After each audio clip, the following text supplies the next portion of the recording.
Hi everybody. Hi. Hey, Zayda here. So today I am going to share with you everything that I've been eating while I've been on the Whole30. Basically, the Whole30 is a cleanse that you do for 30 days, obviously, in which you cut off any kind of added sugars, any legumes, any processed foods, any kind of weird chemicals. If you can't pronounce it, don't eat it. And you also cut off grains and gluten. So you do this process for 30 days to go ahead and end any kind of attachments you may have to food, whether they're physical or emotional or both. And it also helps you cleanse your system and identify how certain foods are affecting you, whether in a positive or negative way. So I decided to do this challenge. I'm on my 21st day, so I'm not quite finished, but I'm almost there. And I decided to do it because I was feeling very lethargic. I was exhausted. No matter how much I slept, I was just tired all the dang time. And my moods were really down. I was feeling super negative, which is really not like me, but I just felt cranky. And I also was really bloated and I felt uncomfortable in my skin because I wasn't able really to fit into my pants anymore. And I knew it would work because I did it last year and it did great things for my body, and I wanted those benefits again. So from one day to another, I decided to get back on it. And like I said, now I'm on my 21st day. So I want to show you what I've been eating just in case you want to give it a try and you just want some ideas. Now, I'm not going to do this what I eat in a day in a style in which like I'm cooking and I'm showing you. I'm going to do it more like showing you the foods, like the actual physical foods, and telling you when I eat them and why. So if you want to do it, it will give you an idea what can work for you. And even if you're not on Whole30, I think these are all great meal ideas and foods that you should incorporate into your diet because they really will make you feel so good. So let's go ahead and get into the video. I'm going to start off with breakfast. So every single morning, I literally have the same thing. I don't want to think too hard when I wake up. Don't give yourself too much room for error, and I would say to try to eat something that you genuinely enjoy so that you start off your day on the right path. So basically every single morning I have 2 eggs. Sometimes I eat both of them, sometimes I just eat one, just depends how hungry I am. And I always have it with either 2 slices of turkey bacon or 2 slices of prosciutto. And what I do is I pop these in the oven for 15 minutes. And then I usually leave them in there while I'm showering in the morning, so I'm not really taking too much time out of my day. It takes maybe a few minutes, and I put them at 400 degrees. Sometimes I put like little tomatoes. These are sweet tomatoes from HEB. Sometimes I add a little bit of cilantro if I have the time, of course. Sometimes I'm in a rush in the morning, so just the eggs and bacon or prosciutto will do. But I try to do something that is like hearty and is gonna keep me full and that I like. What I would say is that you keep a lookout on what kinds of meats you're eating, because you definitely can have all the protein that you want, but you want to make sure it doesn't have all these crazy kinds of things you can't pronounce and chemicals and such. So this is the Garrett Valley turkey bacon. You'll see here at the top it says sugar-free, and that's the key, because apparently a lot of bacons have added sugars, which I didn't know about until I went on Whole30. But if you turn it around, you always want to check the ingredients on everything you get.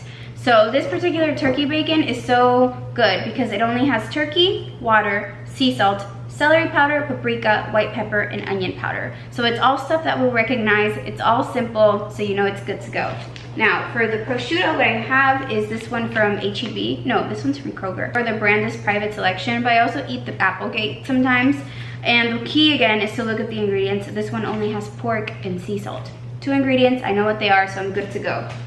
So that's what I usually have every single morning with, of course, coffee. Coffee is the most important part of my day, and it has to be something that I like. The last time I did Whole30 last year, I was literally crying the first week because I was so upset that I couldn't have my iced coffee. Back then, I used to go to Starbucks every single morning. So when I cut that off, I was in tears. I was fighting with my boyfriend. I was just having like a, I don't know, I was just going crazy. But this time, I knew that I needed to find something that I was gonna like, and I actually love it. So let me show you my little ingredients for my iced coffee. So I have this Starbucks cold brew coffee, and it's the black one. You wanna make sure you get the black because it doesn't have sugar.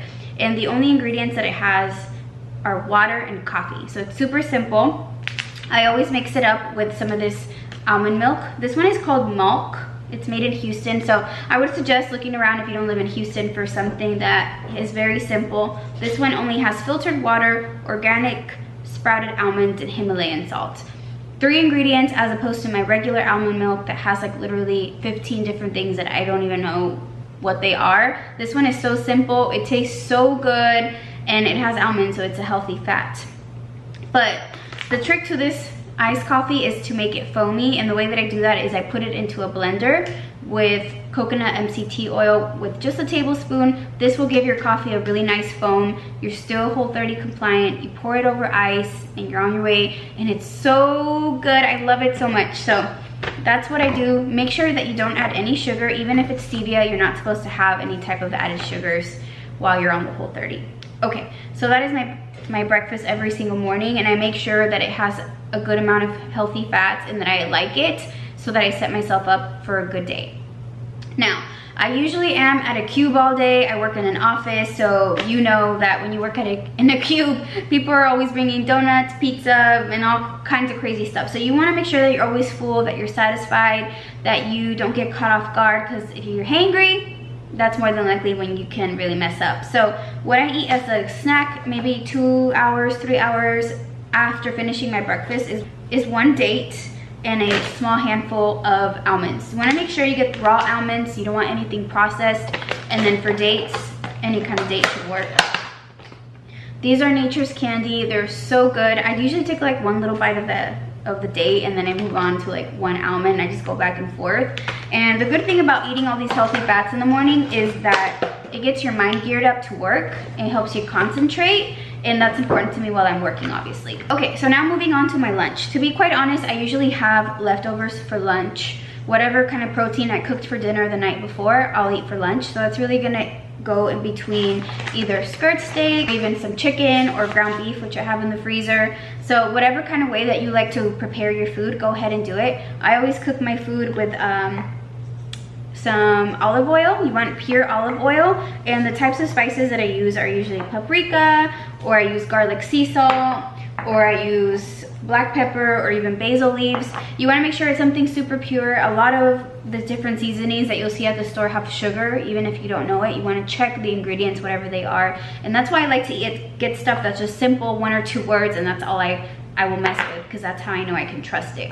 Now, with the chicken or the beef or whatever kind of meat I have left over for lunch, I always have a half of a sweet potato, and what I do is I just bake about 4 of these at the beginning of the week. I cut them in half, I put some oil, I put some salt, and I put the middle of the potato facing the bottom of the pan.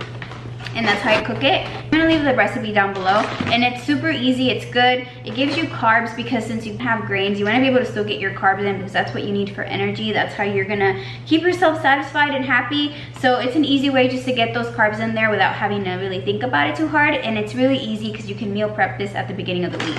Other thing that I like to take for lunch, I usually take some of this, some cantaloupe, because it's sweet. I really like it, and I do get the ones that already come cut up, which I know is a little bit of a waste of money, but at the same time, I think this diet can be kind of hard. So what you want to do is try to buy things that make your life easy. If this is going to help you stay on the diet, this is going to help you pack your lunch faster and more efficiently, then maybe it's worth the investment if you don't yet have the discipline to do it yourself. I also really like to eat berries because they have antioxidants.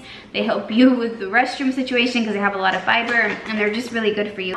After that, I come home and I have a snack, because I usually come home anywhere from 4:30 to 6, and I usually don't have dinner until later on. So what I have for a snack is always a Lara bar. This one is the cashew cookie. It only has 2 ingredients, which are cashews and dates. So it's very easy, simple. I just throw these into my purse so that I always have something to eat in case I need it. It's about dinner time, and I always have around the same stuff for dinner. I always try to have a protein and a green, whether it's gonna be lettuce or asparagus or sprouts or whatever. I wanna have vegetables and a protein. And something that I eat quite often, for example, are these lettuce wraps, because they replace any kind of grain. So I use them as a bread or a tortilla substitute. I'll get some avocado or some guacamole or some asparagus, and then I'll cook either like chicken or skirt steak or ground beef or whatever it is I feel like eating that night, and just have that. And I try to keep it simple. I try to get my greens in at the end of the night, but I also want to feel like I'm treating myself to something. So every single night, well, 80% of the time, I'll have a mineral water for dinner, and something like Italian sparkling water, or this one from H-E-B is actually my favorite, the Italian sparkling mineral water from Central Market. I mix it up either with some lime juice or some grapefruit juice, and it makes me feel like I'm having a grapefruit soda or lemon soda, and it makes me feel very satisfied. Now whatever's left over, I pack up for lunch and I save for the next day, and then we do it all over the next day. Alrighty love, so that's basically all the stuff that I've been eating while I've been on Whole30. Everything has been great. It's been making me feel really good. I feel a lot of clarity. I feel very energetic. I feel a lot more positive. I feel better in my skin. So it's been paying off so much. I really recommend that you try the Whole30. I'm almost finished. Like I said, I have about 10 days yet. So once I do finish, I'll go ahead and share with you my results and my experience. If you have any questions, leave them down below. I'm happy to answer them in the next video. If you haven't subscribed yet, please do so. If you did, thank you so much. And I hope you have a great day. Stay positive and be zoo. Bye.